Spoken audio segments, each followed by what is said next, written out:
फातिहा बिस्मिल्लाहिर्रहमानिर्रहीम अल्हम्दुलिल्लाहि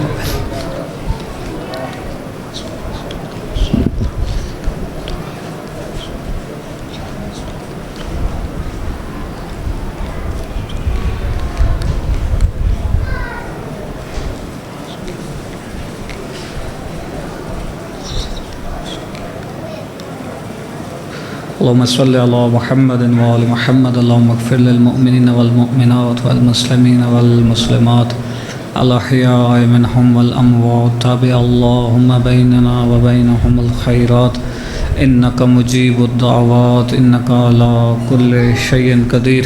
मेरा रहमान अल्लाह, मेरा रहीम अल्लाह, मेरा मालिक अल्लाह, मेरा साहिब अल्लाह, तमाम आज़ादारों का इस बारगाह में चल कर आना अपनी बारगाह में कबूल फरमा। मेरा अल्लाह बानियान के ख़र्च व अखराजात, लंगर व नियाज़, ज़ाकिरीन की फ़ीसें, उलमाए कराम की खिदमत अपनी बारगाह में कबूल फरमा।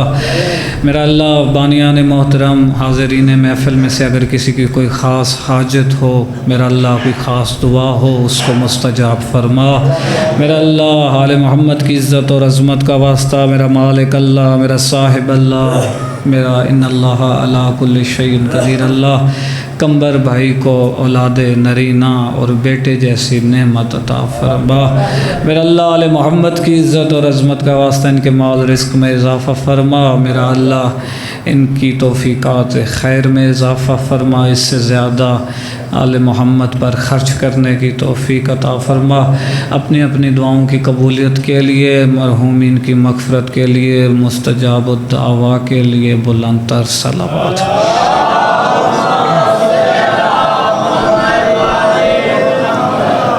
ला हौला वला कुव्वता इल्ला बिल्लाहिल अलिय्यिल अज़ीम। बिस्मिल्लाहिर्रहमानिर्रहीम। अल्हम्दुलिल्लाहिल्लज़ी जअलना मिनल मुतमस्सिकीना बेविलायत अमीरुल मुअमिनीन अली इब्न अबी तालिब। अस्सलातु वस्सलामु अला सय्यदिल अंबिया वल मुरसलीन व लानतुल्लाहि अला अदाइहिम अजमईन। अम्मा बाद फ़क़द क़ाल अल्लाहु तआला फ़ी मुहकम किताबिहिल हकीम। बिस्मिल्लाहिर्रहमानिर्रहीम। इन्नमा युरीदुल्लाहु लियुज़हिबा अन्कुम रिज्सा अहलल बैति व युतहिरकुम तत्हीरा।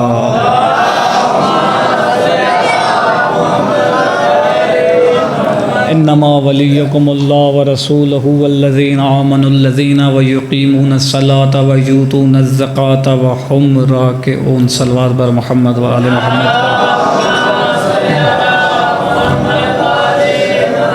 गुजारिश करूँगा अपने मोहतरम बुज़ुर्गों और जवानों से कि अगर बारगाह के अंदर तशरीफ़ ले आएँ, थोड़ा मजलिस का माहौल बने। मैं आगाज़ मजलिस करूँ, जो पीछे अफराद हैं वो करीब में आ जाएँ। मुझे बाहर वाले सारे नज़र नहीं आ रहे, मैं सबकी ज़ियारत करना चाहता हूँ। मुझे ये शर्फ़ और ज़ियारत का सवाब लेने दीजिए। सलवात पढ़ते आइए और अंदर तशरीफ़ लेते आइए।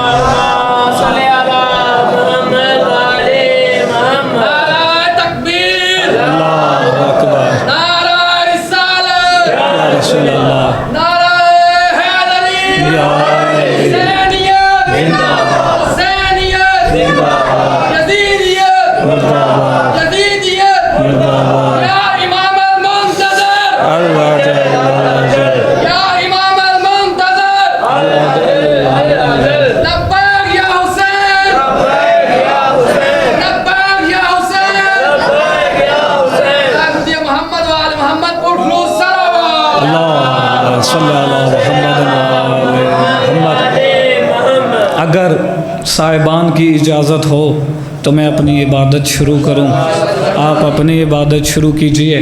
पूरी मजलिस जो मैंने पढ़नी है उसका दारो मदार आपके सुनने पर है। मैं जुमला कहूँगा, अगर आपने उसी अंदाज से सुना ठीक, वगरना मैं फिर मसाइब पे आ जाऊँगा। जी, मजलिस का आगाज़ इस जुमले से करना चाहता हूँ। हम्द हो उस अल्लाह की कि जिसने हम अली के चाहने वालों की झोलियों में विलायत के फूल डाल दिए।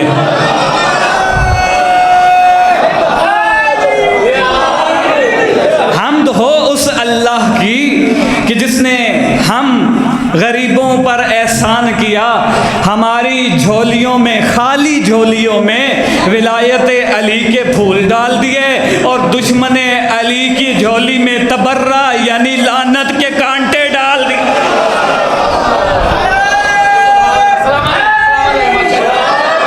जी, इन्नमा वलियुकुमुल्लाह व रसूलुहु वल्लज़ीना आमनुल्लज़ीना व युकीमूनस्सलाता। मेरे पास वक्त मुझे हमेशा कम मिलता है, इसी मुख्तसर वक्त में मुझे अपना जो समंदर है उसको कूज़े में बंद करना पड़ता है। इंशाल्लाह कभी वक्त मिला तो विलायत पर तफसीली बात होगी। मैं जब भी कुरान की इस आयत को पढ़ता हूँ मुझे ऐसे लगता है जैसे अल्लाह कुरान में अली के कसीदे पढ़ रहा है। जी भाई, जिसका कसीदा अल्लाह पढ़े उस अली का कसीदा हम भी क्यों ना पढ़े। सलवात पढ़िएगा मोहम्मद वाले मोहम्मद की ज़ात पर।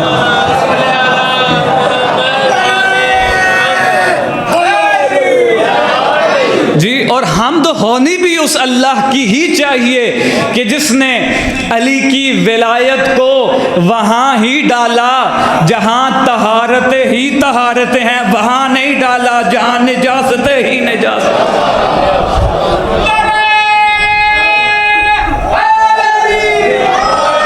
जहाँ तहारतें होना विलायत वहीं नज़र आती है, जहाँ तहारत ना होना वहाँ विलायत नहीं नज़र आती। वहाँ विलायत की बजाय लानत के कांटे नज़र आते।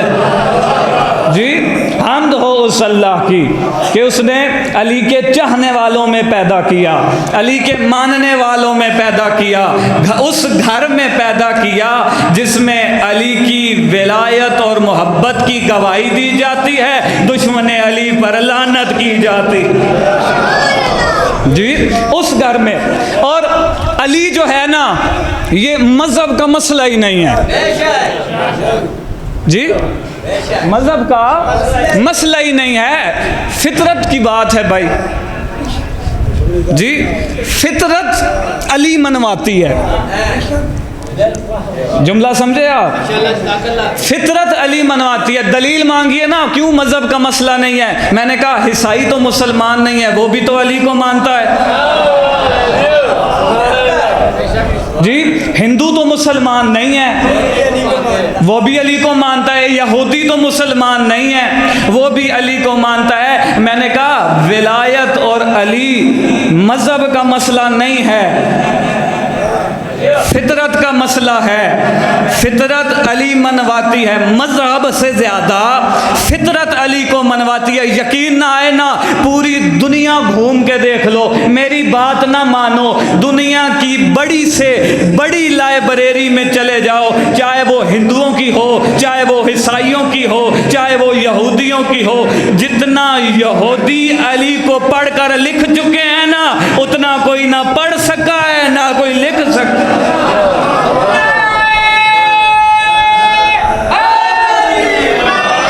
जी, उतना कोई अली को पढ़ ही नहीं सका, कोई लिख ही नहीं सका।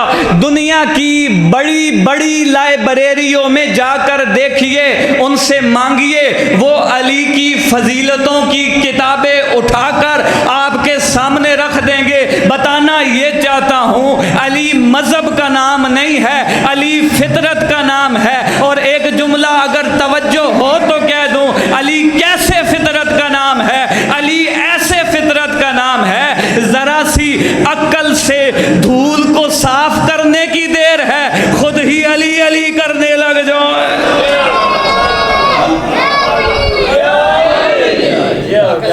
जी, जरा सी अक्ल से धूल को साफ करने की बात देर है तो अली समझ में आ जाएगा, अली करीब हो जाएंगे आप अली के। जी, और मौला अली की ज़ात कोई आम ज़ात तो है नहीं। और उन अंग्रेज़ों ने, तवज्जो है आप हज़रात की, बड़ा हसीन जुमला कहने जा रहा हूँ, अगर तवज्जो होगी तो खुदा की कसम कब्र में भी अली बोलोगे। जी, उन अंग्रेज़ों ने जो मौला की फजीलतों पर, या हिंदुओं ने या ईसाइयों ने या यहूदियों ने मौला अली की फजीलत पर जो किताबें लिखी हैं, जो लाइब्रेरियां भरी हुई हैं, वो इस अंदाज से नहीं लिखी कि अली पहले थे या चौथे थे।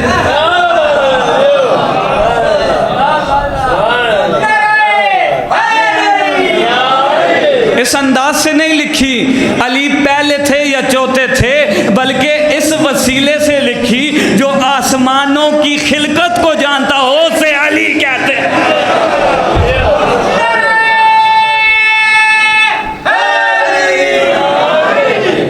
जो आसमानों की खिलकत से वाकिफ हो।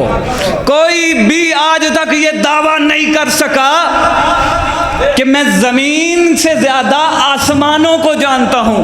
एक अंग्रेज़ साइंसदान थे, उन्होंने सारी ज़िंदगी मौला अली पर तहकीक की, मौला अली को पढ़ा, सारी ज़िंदगी सर्च करते रहे, पढ़ते रहे। जब बूढ़े हो गए ना, हो सकता है आपने जुमला सुना हुआ हो, लेकिन मैं जब भी ये जुमला पढ़ता हूँ या सुनता हूँ मुझे बड़ा सरूर मिलता है, बड़ा सुकून मिलता है। जब बात अली की फजीलत से हो तो सुकून जगह बना ही लेता है। जी, कहा सारी जिंदगी वो अंग्रेज अली पढ़ता रहा, अली समझता रहा, अली पर तहकीक करता रहा। आखिर में किसी ने पूछा, इतना जो अली को पढ़ा है, इतना जो अली को समझा है, समझे क्या हो, तहकीक पहुंची क्या है, तुम्हारी तहकीक कहां तक पहुंची है? तो वो मुस्कुरा कर कहता है, उसने समंदर को कूजे में बंद कर डाला। वो मुस्कुरा कर कहता है, मैं तो इस नतीजे पर पहुंचा हूं, जब कायनात खल्क हो रही थी ना, या ये अली देख रहा था या ये खुद अली इस कुल्ले कायनात का खालिक है।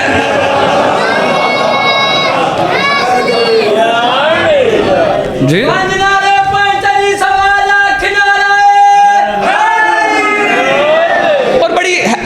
बात है, मुसलमान पहले और चौथे में फंसे हुए हैं। भाई अली को ढूंढना हो ना तो खिलकत आदम से पहले ढूंढना। जी, अली को अगर ढूंढना हो ना खिलकत आदम से पहले ढूंढना। तुम अली को चौथे और पहले पे लेके बैठे हो। मैं अली को तब देखता हूं जब कायनात भी खल्क नहीं हुई थी। जी, नबी ने क्या फरमाया? खलक अल्लाह अव्वलो मा खलक अल्लाह नूरी। अल्लाह ने जिस नूर को सबसे पहले खल्क किया वो मुझ मोहम्मद का नूर है। फिर नबी ने फरमाया, क्या फरमाया? अना व अली मिन नूरिल वाहिद। मैं और अली दोनों एक ही नूर के हिस्से हैं। फिर मैंने एक और किताब उठाई, उसमें ये हदीस पढ़ी। हदीस में लिखा था, लौला लिमा खलक तो लौला लिमा खलक तो ला अफलाक। अगर आप ना होते मैं अफलाक को खल्क नहीं करता। अब अफलाक है फलक की जमा। फलक कहते हैं आसमान को। अल्लाह ने कुरान में कहा, इन आसमान और जमीनों को मैंने 7 दिनों में खल्क किया। हदीस ये बताती है, अगर आप मोहम्मद ना होते मैं अफलाक खल्क ही ना करता। और मोहम्मद कहते हैं, अल्लाह ने जिस नूर से मुझे पैदा किया उसी नूर से अली को पैदा किया। तो पता ये चला, ये जमीन और आसमान बाद में पहले बाद में बने हैं। अल्लाह ने पहले अली को खल्क किया।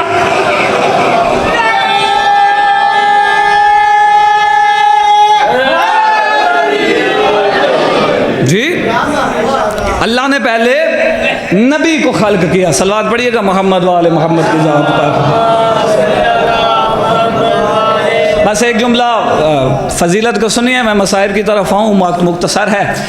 नबी के एक सहाबी हैं, फरमाते हैं, अगर मुझे अली की एक फजीलत मिल जाए ना, तवज्जो हज़रात, अगर मुझे अली की एक फजीलत मिल जाए ना, फजीलत पढ़ूंगा मैं कौन सी, एक फजीलत मिल जाए ना, तो कोई मुझे दुनिया पूरी कायनात के एवज दौलत दे, मैं ठुकरा दूंगा, वो फजीलत ले लूंगा। जी, किसी ने पूछा साहब वो कौन सी फजीलत है जिसकी खातिर आप पूरी की पूरी दुनिया और कायनात की दौलतों को ठुकरा सकते हैं। फरमाया ये वो फजीलत है कि जब नबी ने खैबर में मेरे मौला अली को अलम अता किया था। जी, जब नबी ने, बस मैं मुख्तसर सी खैबर पढ़ूंगा उसके बाद मसाइब की तरफ। नबी ने जब खैबर में मेरे मौला अली को अलम अता किया, अब मसला ये है कि जब अलम अता किया ना, मेरे पास वक्त नहीं है, नहीं तो मैं एक एक जुमला और एक एक हिस्सा डिटेल से पढ़ता, आपको भी पता चलता कोई खैबर पढ़ सकता है भाई जी, और कोई ऐसे भी खैबर पढ़ सकता है, और कोई ऐसे भी खैबर पढ़ सकता है। लेकिन मैं जुमला कहूँगा, मौला अली ने जब मैदान में गए, दुश्मन का सामना हुआ, दुश्मन ने वार किया, अली के हाथ में ढाल थे, मेरे तरफ देकर दाद दीजिएगा, अली के हाथ में ढाल थी, वो ढाल गिरी, मेरे मौला अली ने 2 उंगलियों को आगे बढ़ाया, दरवाजे को उखाड़ा, उसको ढाल के तौर पर इस्तेमाल किया और फरमाया ये कुव्वते जिस्मानिया से नहीं, कुव्वते रहमानिया से उखाड़ा। मैं अक्सर कहा करता हूँ, अब जुमला कहने जा रहा हूँ, अगर तवज्जो हो तो वो जुमला समझ के बोलेंगे जिनको समझ में आएगा। मौला ने फरमाया मैंने ये जो 2 उंगलियों से दरवाज़ा उखाड़ा, ये मेरी कुव्वत नहीं थी बल्कि अल्लाह की कुव्वत थी। तो फिर मुझे कहने दीजिए ना, जिसके वजूद में अल्लाह की कुव्वत उतरे उसे अली कहते जी। जिसके वजूद में अल्लाह की कुव्वत उतरे उसे अली कहते हैं, जिसे देख कर अल्लाह समझ में आए उसे भी अली कहते हैं जी।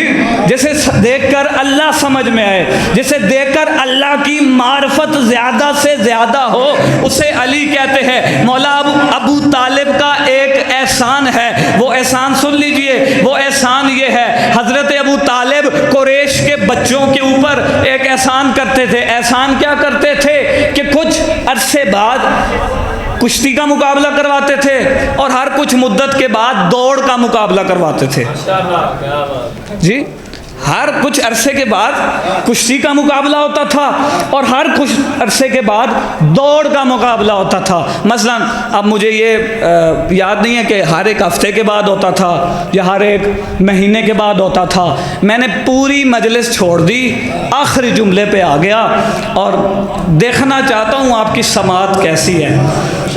बोलेगा वही जिसे बात समझ में आए। कहा कुछ अरसे बाद दौड़ करवाते थे, कुछ अरसे बाद कुश्ती करवाते थे, लेकिन जब कुश्ती होती थी ना तो मौला अली सबसे पहले आते थे।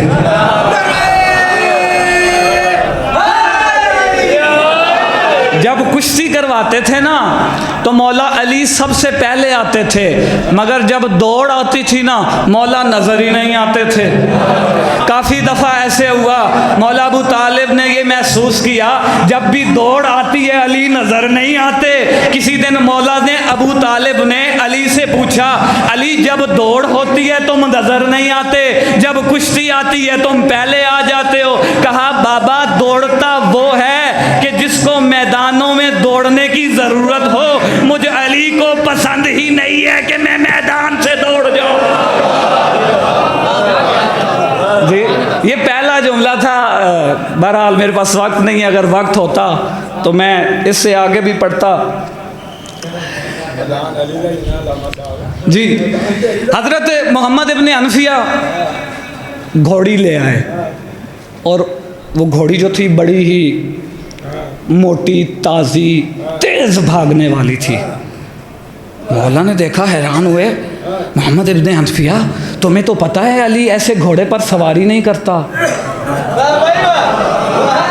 वाह वाह वाह, सुभान अल्लाह। तुम्हें तो पता है ना अली जब भी जंग में जाता है एक लागर सी, एक कमज़ोर सी घोड़ी लेके जाता है। तो बाबा ये ले जाइए, इतनी सख्त जंग है, ये बड़ा तेज दौड़ता है, आपके काम आएगा। कहा ये काम उसके आएगा जिसने जंग से फरार करना हो।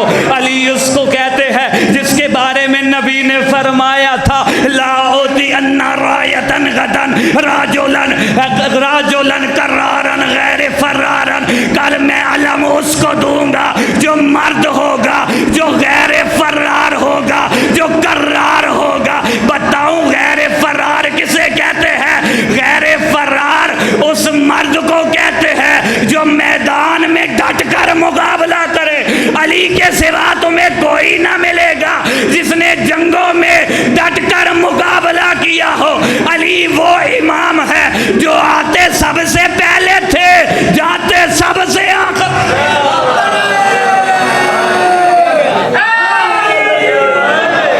जी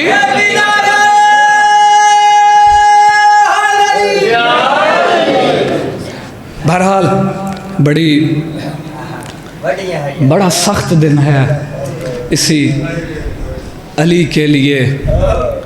आज का दिन बड़ा सख्त दिन है। बस 5 से 7 मिनट सिर्फ मसाइब, आपकी जहमत तमाम।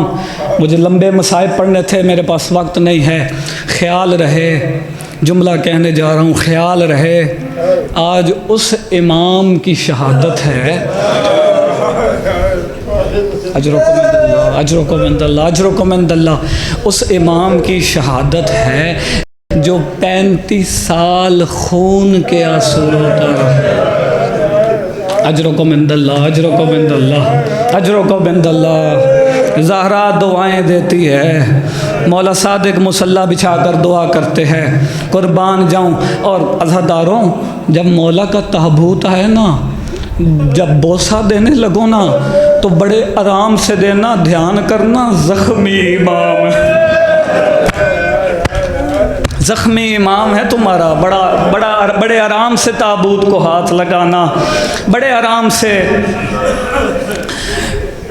इमाम सज्जाद से किसी ने पूछा, मौला आपने बड़ी बड़ी मुसीबतें देखी, सबसे ज़्यादा मुसीबत कहाँ देखी? 3 दफ़ा फरमाया अश्शाम अश्शाम अश्शाम। शायद पहली दफ़ा कहने का मकसद ये हो, बाज़ार शाम, दरबार शाम, जिंदान शाम। मौला जब एक इब्ने उतैबा नामी शख्स है, ये कहता है मैं शाम में किसी काम से गया हुआ था, मैंने रात को किसी सहराए में जगह ली और मैंने देखा कि शादियानों की आवाज़ें आ रही हैं, रक्स हो रहा है, ढोल बजाए जा रहे हैं। मैंने किसी से पूछा ये आज अरब वाले खुश क्यों हैं, नाच क्यों रहे हैं, शादियाने क्यों बजा रहे हैं? कहा करबला में एक बागी ने खरूज किया था, वो जंग हार गया, ये जंग जीत गए, ये उसकी खुशियाँ मना रहे हैं, ये इसलिए नाच रहे हैं। इसको तजस्सुस हुआ, जूतियाँ पहनी, बाहर गया, वहाँ पहुँचा जहाँ नौके नेज़ा पर कुछ नौरानी चेहरे बुलंद थे। देखकर हैरान हुआ, कुछ देखता है, कुछ मुकद्दस बीबियाँ हैं जिनके सरों पर चादरें नहीं हैं। आगे बढ़ा, देखा एक गरीब मजलूम लाचार सा आदमी है जिसके हाथों में हथकड़ियाँ हैं, गले में खारदार तोक है, पाँव में बेड़ियाँ हैं, गर्दन झुकी हुई है। अज़ादारों सुनोगे, ये बड़ा आगे बढ़ा ना। कहा तुमने करबला में ऐसा क्या किया था कि इन्होंने तुम्हारे साथ ये हालत की? मेरे मौला ने सर उठाया, अब देख कर रोना। मेरे मौला ने सर उठाया और देख कर कहा तुम तो इब्ने उतैबा हो, तुम तो शाम के रहने वाले नहीं हो। इसके हाथ पैर कांपने लगे, हाथ जोड़कर मेरे मौला के कदमों में बैठ गया। कहने लगा आप मुझे कैसे जानते हैं? मेरे मौला का रंग तब्दील हुआ, सज्जाद बीमार इमाम कहने लगे इब्ने उतैबा मुझे पहचान, मैं ज़ैनुल आबिदीन हो। वो जो तुझे नौके नेज़ा पर सर नज़र आ रहा है वो मेरे बाबा हुसैन इब्ने अली का है। पीछे बीवियां नजर आ रही हैं, उसमें अली की बड़ी बेटी ज़ैनब कुबरा, सकीना मेरी माँ, लैला, उम्मे रुबाब। कहा मौला ये क्या हो गया, मौला ये क्या हो गया। इतनी देर में मौला के कदमों में बैठ गया। मौला से कहा मौला बताए मैं क्या करूं। मौला ने कहा तेरी जेब में पैसे कितने हैं। कहा 2000 दिरहम है। मौला ने कहा कुछ चादरें खरीदो, तेरी बीबियों को दो। इसने चादरें खरीदी, बीबियों को दी। कुछ देर गुजरी थी, कुछ नेज़ा बरदार आए। दोबारा वाही जाबा वाह गुरबता वाह अलिया वाह मुहम्मदा। बस इतना सा सुकून मिला ज़ैनब को। इतनी देर गुजरी, ये फिर आया, मौला मेरे लिए कोई और हुक्म। मौला सज्जाद ने कहा जो पैसे बचे हैं ना, इन नेज़ा बरदारों को जरा दो, ये सरों को आगे ले जाएं। मौला वजह क्या है। कहा मैं गयूर इमाम हूँ और मेरी बहनों बीबियों के नजदीक जालिमों का घेरा तंग हो रहा है, मुझ सज्जाद से बर्दाश्त नहीं होता। मौला सज्जाद फरमाते हैं एक एक रस्सी में जालिमों ने 12 सर बांध रखे थे। आए रस्सी को खींचते थे, सकीना आवाज देती थी आए मेरा भैया सज्जाद, मेरा भैया सज्जाद मातम होना चाहिए। उस बीमार का पुरसा दीजिए। आप पहले गरीब का पुरसा बीमार को देते हैं ना, आज बीमार का पुरसा गरीब को दीजिए। इतने में क्या हुआ, शाम वालों ने पत्थर और अंगारे फेंकना शुरू किए। बस आखिरी रिवायत ज़हमत तमाम, सीने से हाथ नीचे ना आए अज़ादारों, सुनोगे। इन्होंने अंगारे फेंकना शुरू किए। जैसे ही अंगारे फेंकना शुरू किए, एक जालिम ने पत्थर मारा, हुसैन की पेशानी पे लगा। मेरे मौला हुसैन की पेशानी पे जब पत्थर लगना था, इब्ने